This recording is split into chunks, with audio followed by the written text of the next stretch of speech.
Hello बच्चों, हम लोग बात कर रहे हैं यहाँ पर पेपर थर्ड के सिलेबस की।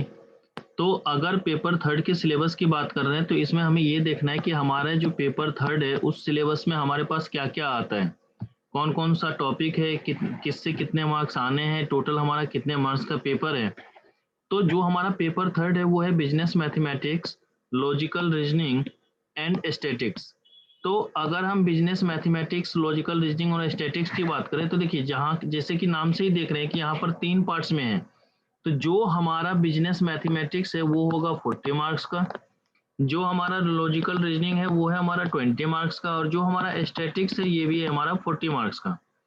तो टोटल हमारे पास जो है, जो ये टोटल हमारे पास है ये है हमारा 2 आवर्स का और 100 मार्क्स का।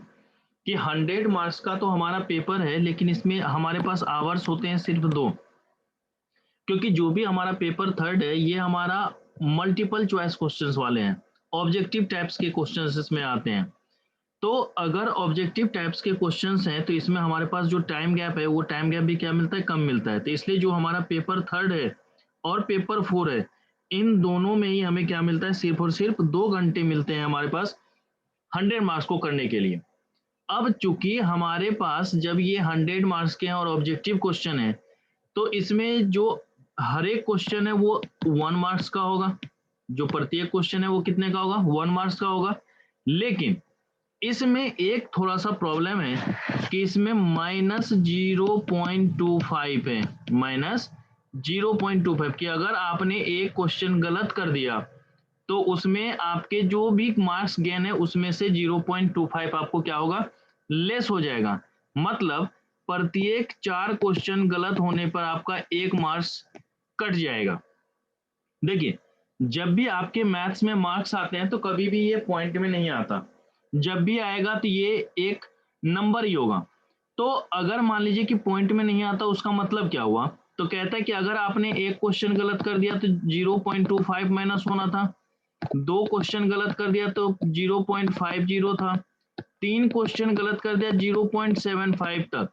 लेकिन जैसे ही चौथा क्वेश्चन गलत होगा तो वो वंस कंप्लीट हो जाता है। जब भी आपके माइनस होंगे तो प्रत्येक 4 में 1 होगा। अगर आपने 3 भी गलत कर दिए हैं ना तो वो आपको माइनस नहीं होगा, ऐसा नहीं। अगर मान लीजिए आपके कोई भी एग्जाम में मान लीजिए आपने पेपर दिया और आपके पेपर में आ रहे हैं 45.25, तो ये आपको 46 के लिए वैलिड होगा, ना कि 45 होगा। जब भी आपको पॉइंट में कोई भी मार्क्स आएगा तो वो आपको नेक्स्ट टर्म जोड़ा जाएगा, कि अगर 45.25 भी है तो वो क्या माना जाएगा, 46 माना जाएगा, ना कि 45 माना जाएगा। तो इसमें यहाँ पर ये एक बातें हैं। अब हमारे पास देखते हैं कि इसमें सिलेबस में क्या क्या है। तो अगर हमारे पास बिजनेस मैथ्स है तो बिजनेस मैथ्स जो हमारे पास 40 नंबर के, तो इसमें सबसे पहला टॉपिक हमारा आता है ratio, proportion, indices and logarithm. Ratio, proportion, indices and logarithm. और ये जो हमारे पास रेशियो प्रोपोर्शन है इसमें मिनिमम 4 से 5 नंबर तो आने ही आने हैं। जो हमारा रेशियो, प्रोपोर्शन, इंडाइसेज, लॉगरिथम है इसमें से हमारे पास 4 से 5 नंबर के क्वेश्चन आते ही आते हैं। तो ये भी हम लोग देखते हैं इसमें। इसमें हम लोग रेशियो को भी देखेंगे, प्रोपोर्शन को भी देखेंगे, इंडाइसेज की बात करेंगे और लॉग की भी बात करेंगे। याद रखिएगा, लेकिन हमारे पास लॉग तो है, लेकिन यहाँ पर एंटी लॉग हमें इसमें नहीं पढ़ना है। हमें एंटी लॉग की जरूरत यहाँ पर नहीं है सीए फाउंडेशन के अंतर्गत। सेकेंड टॉपिक को 2 अलग अलग यूनिट में बांटा गया है, equation and matrices. Equation and matrices. देखिए, पहले सिर्फ और सिर्फ आपके पास इक्वेशन था, लेकिन अब उसके साथ मैट्रिसेज जोड़ा गया। पहले जब हमारे पास इक्वेशन था, यहाँ पर हमारे पास साथ ही साथ कोऑर्डिनेट ज्योमेट्री भी ऐड किया गया था। लेकिन जब से सीए फाउंडेशन आया है तो वहां पर कोऑर्डिनेट ज्योमेट्री को हटा करके, कोऑर्डिनेट ज्योमेट्री को खत्म करके उसकी जगह पे आपको मैट्रिसेज यहाँ पर दिया गया है, जिसमें हम लोग अलजेब्रा ऑफ मैट्रिक्स की बात करेंगे, इनवर्स मैट्रिक्स की बात करेंगे। ठीक है, कैसे हम लोग इसको सॉल्व करते हैं, क्या हमारा क्रेमर्स रूल वगैरह है, इन सब चीजों को हम लोग यहाँ पर मैट्रिसेज में देखेंगे। और इक्वेशन में जो हमारे पास नॉर्मल जो इक्वेशन होता है, लीनियर इक्वेशन, उसकी बात करते हैं, क्वाड्रेटिक इक्वेशन की बात करते हैं, और थोड़ा सा हमारे पास क्यूबिक इक्वेशन की भी बात करनी होती है। तो ये हमारा होता है इक्वेशन। फिर हमारा तीसरा टॉपिक आता है लीनियर इनइक्वलिटीज, देखिए लीनियर इनइक्वलिटीज से आपके पास 1 से 2 मार्क्स के क्वेश्चंस आते हैं, 1 से 2 मार्क्स के क्वेश्चन आते हैं। जबकि यहाँ जब इक्वेशन की बात कर रहे थे तो इक्वेशन से 3 से 4 नंबर और मैट्रिसेस से 1 से 2 नंबर, और कभी कभी मैट्रिसेस से पूछा भी नहीं जाता है, ठीक है। इक्वेशन से 3 से 4 नंबर आता है, मैट्रिसेस से 1 से 2, या कभी कभी नहीं भी पूछा जाता, जैसा कि पिछले 2 अटेम्प्ट से होता हुआ आ रहा है। जब लीनियर इनइक्वलिटीज की बात करते थे इसमें से हमेशा 1 से 2 नंबर, कभी कभी 1, कभी कभी 2, इस तरीके से क्वेश्चन आपके इसमें अराइज होते हैं। फिर उसके बाद बात आती है टाइम वैल्यू ऑफ मनी। इसको आसान शब्दों में हम लोग कहें तो जैसे SI CI की बात करते हैं, simple interest and compound interest की, तो जो हमारा टाइम वैल्यू ऑफ मनी है, टाइम वैल्यू ऑफ मनी में हम लोग सिंपल इंटरेस्ट की बात करेंगे, कंपाउंड इंटरेस्ट की बात करेंगे, एन्युटी की बात करेंगे, पॉपुलेशन ग्रोथ वगैरह की बात करेंगे, इफेक्टिव रेट वगैरह की बात करेंगे। तो ये सारी चीजें हमारा टाइम वैल्यू ऑफ मनी की से रिलेटेड है। तो टाइम वैल्यू ऑफ मनी से भी हमारा 4 से 5 नंबर के क्वेश्चंस हर बार आते हैं, या ये कभी कभी बढ़ करके 8 to 9 मार्क्स भी हुआ है। तो ये ध्यान में रखना है कि कम से कम 4 से 5 और मैक्सिमम 8 to 9 क्वेश्चंस जो है हमारा टाइम वैल्यू ऑफ मनी से आता है। तो इसलिए हमारे पास ये टाइम वैल्यू ऑफ मनी जो है इजी टॉपिक भी है, और मार्क्स को गेन करने में यहाँ पर ज्यादा सहूलियत होती है, तो हमारे लिए पास मार्क्स करना आसान होता है। और जो भी नॉन मैथ्स बच्चे हैं तो उसके लिए भी ये हमारे लिए क्या होता है, समझना आसान हो जाता है। तो ये सारी चीजें हमें क्या करना होता है, टाइम वैल्यू ऑफ मनी के अंतर्गत देखना पड़ेगा। फिर हमारे पास इसमें 5वां टॉपिक है परमुटेशन एंड कॉम्बिनेशन। 5वां टॉपिक है हमारा permutation and combination. Permutation and combination सबसे पहले हम लोग उसके बेसिक्स को देखेंगे कि किस तरीके से अरेंज करना है, किस तरीके से सिलेक्ट करना है, अरेंजमेंट में क्या क्या रिस्ट्रिक्शंस हो सकते हैं, क्या क्या फैक्टोरियल्स हो सकते हैं। उसके बाद सिलेक्शंस में हम लोग किस तरीके से सिलेक्शंस कर सकते हैं, उस पर क्या रिस्ट्रिक्शंस हो सकता है, लीनियर अरेंजमेंट है या सर्कुलर अरेंजमेंट है, ये सारी चीजें आपको परमुटेशन एंड कॉम्बिनेशन के अंतर्गत देखना है। परमुटेशन एंड कॉम्बिनेशन से हमारा 3 से 5 नंबर के क्वेश्चंस आते हैं। जो हमारा परमुटेशन एंड कॉम्बिनेशन है उसमें से हमारा 3 से 5 नंबर के क्वेश्चंस आते हैं। फिर उसके बाद बात आती है sequence and series. Sequence and series में 3 to 6 मार्क्स आता है, जिसको हम लोग आसान शब्दों में कहते हैं AP and GP, arithmetic progression and geometric progression. तो यहाँ पर हम लोग अरिथमेटिक और ज्योमेट्रिक प्रोग्रेशन की भी बात करते हैं। यहाँ पे हमें हार्मोनिक प्रोग्रेशन को नहीं देखना, क्योंकि हार्मोनिक प्रोग्रेशन हमारे सिलेबस में नहीं है, सिर्फ और सिर्फ अरिथमेटिक और ज्योमेट्रिक प्रोग्रेशन है। तो जैसे जैसे हम लोग टॉपिक पढ़ेंगे तो समझ में आएगा कि क्या होता है अरिथमेटिक प्रोग्रेशन, क्या होता है हमारा ज्योमेट्रिक प्रोग्रेशन। इसमें हम लोग जब भी देखेंगे तो इसमें एन टर्म्स की बात करेंगे, सम ऑफ एन टर्म्स की बात करेंगे। तो इसी तरह ज्योमेट्रिक मीन में भी हम लोग nth टर्म की बात करेंगे, सम की बात करेंगे, सम ऑफ इनफिनाइट की बात करेंगे, या अरिथमेटिक मीन की बात करेंगे, ज्योमेट्रिक मीन की बात करेंगे। तो वो सारी की सारी चीजें हमारा सीक्वेंस एंड सीरीज के अंतर्गत आएगा, सीक्वेंस एंड सीरीज के अंतर्गत देखा जाएगा, ठीक है।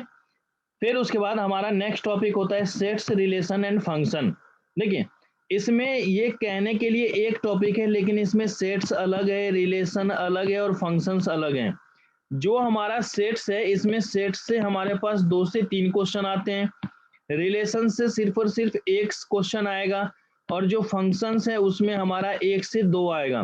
तो इसका मतलब ये हमारा 4 से 6 के बीच में हमारा बनता है इस टॉपिक से, सेट्स, रिलेशन और फंक्शन में। इसमें हम लोग अलग अलग सेट्स की बात करेंगे, यूनियन इंटरसेक्शंस की बात करते हैं, इसमें वेन डायग्राम को भी हम लोग देखते हैं। तो वो सारी चीजें हमारे पास यहाँ पर सेट्स, रिलेशन एंड फंक्शन के अंतर्गत आएगा। एंड लास्ट टॉपिक जो हमारा मैथमेटिक्स का है वो है हमारा डिफरेंशिएशन एंड इंटीग्रेशन। देखिए बच्चों, डिफरेंशिएशन एंड इंटीग्रेशन के साथ एक अंतर है। अगर मान लीजिए कि डिफरेंशिएशन से 3 क्वेश्चन पूछा जाएगा तो इंटीग्रेशन से 2, अगर डिफरेंशिएशन से 2 पूछा जाएगा तो इंटीग्रेशन से 3। तो जब हम डिफरेंशिएशन और इंटीग्रेशन को देखेंगे, देखिए एक दूसरे का इनवर्स है।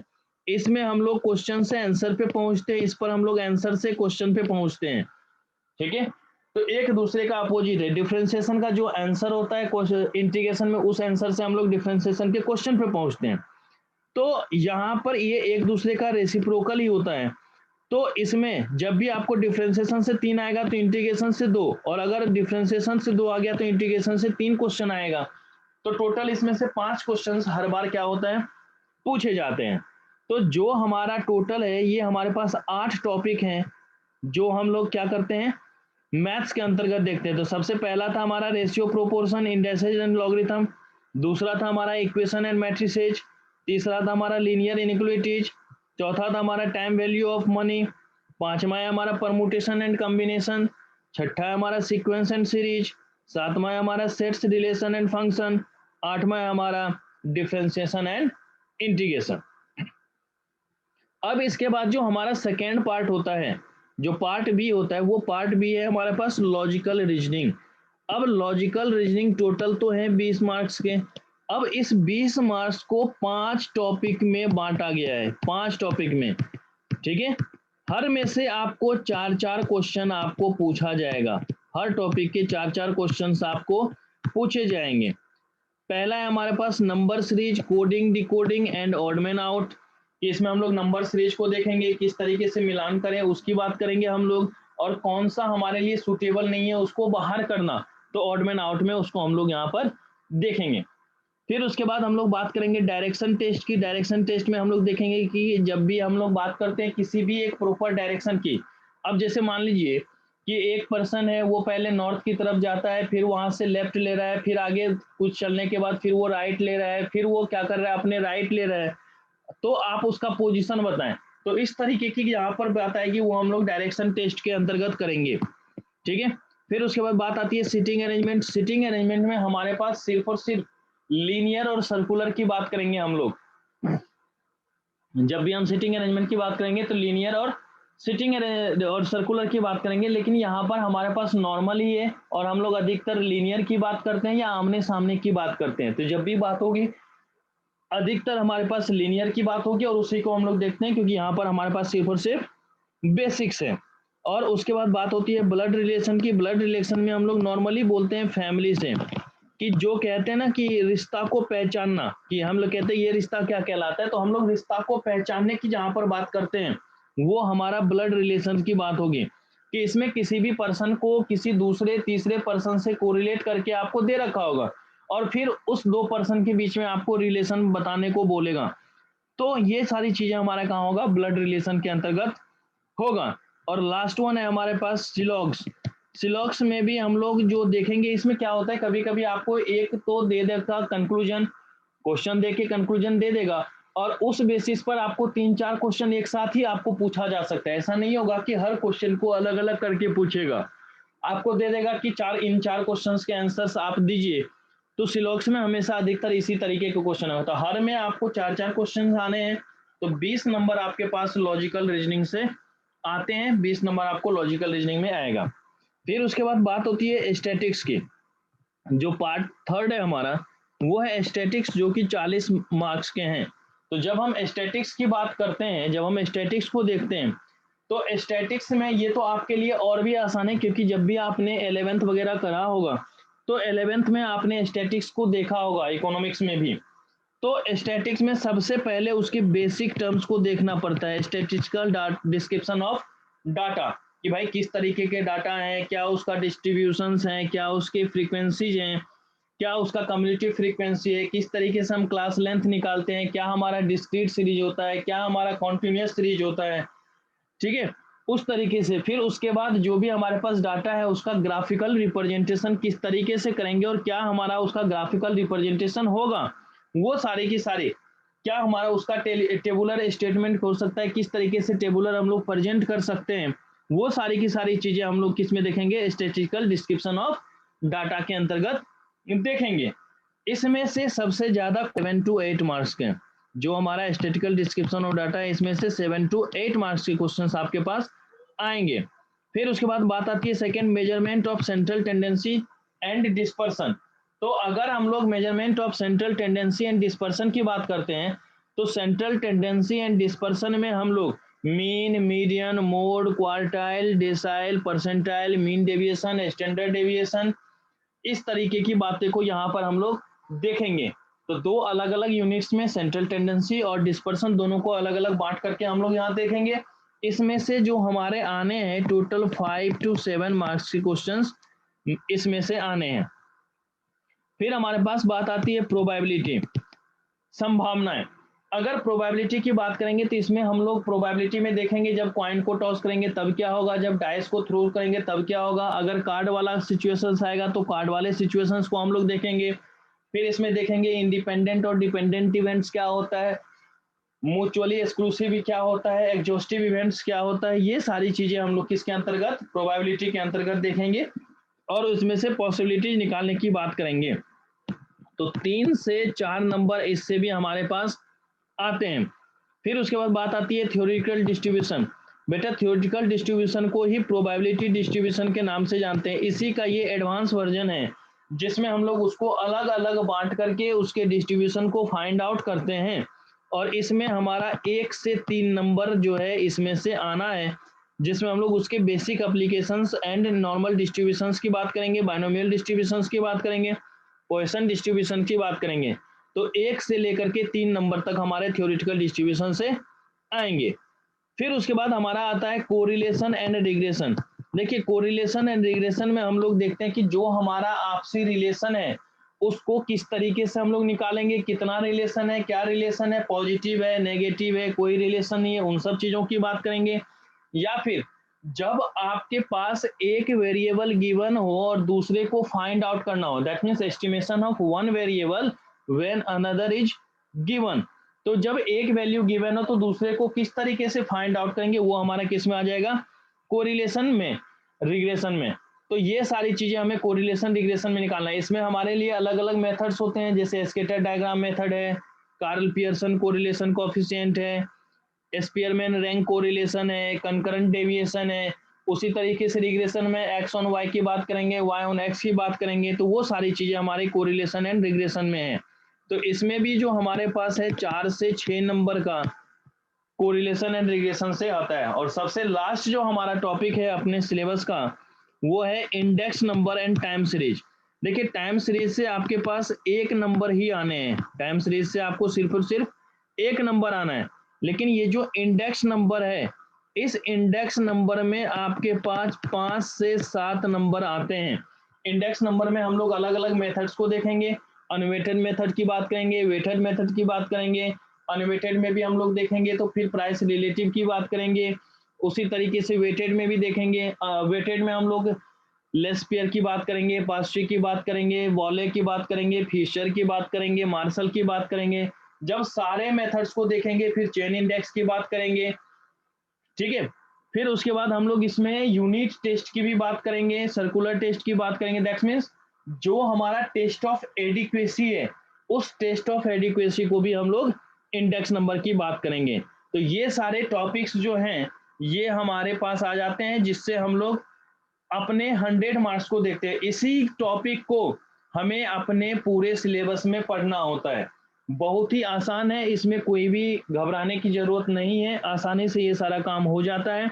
आप इसको आसानी से आराम से निकाल सकते हैं, चाहे वो मैथ्स वाले स्टूडेंट हो चाहे वो नॉन मैथ्स वाले स्टूडेंट हो, इसमें किसी भी तरीके का कोई प्रॉब्लम आपको क्रिएट नहीं होना है, ठीक है। तो ये सारी सिलेबस हमारे पास है जिसमें 100 मार्क्स को हमने देखा था, जिसमें से 40 नंबर आपके मैथ्स के हैं, 20 नंबर आपके रीजनिंग के हैं और 40 नंबर आपके स्टैट्स के होंगे।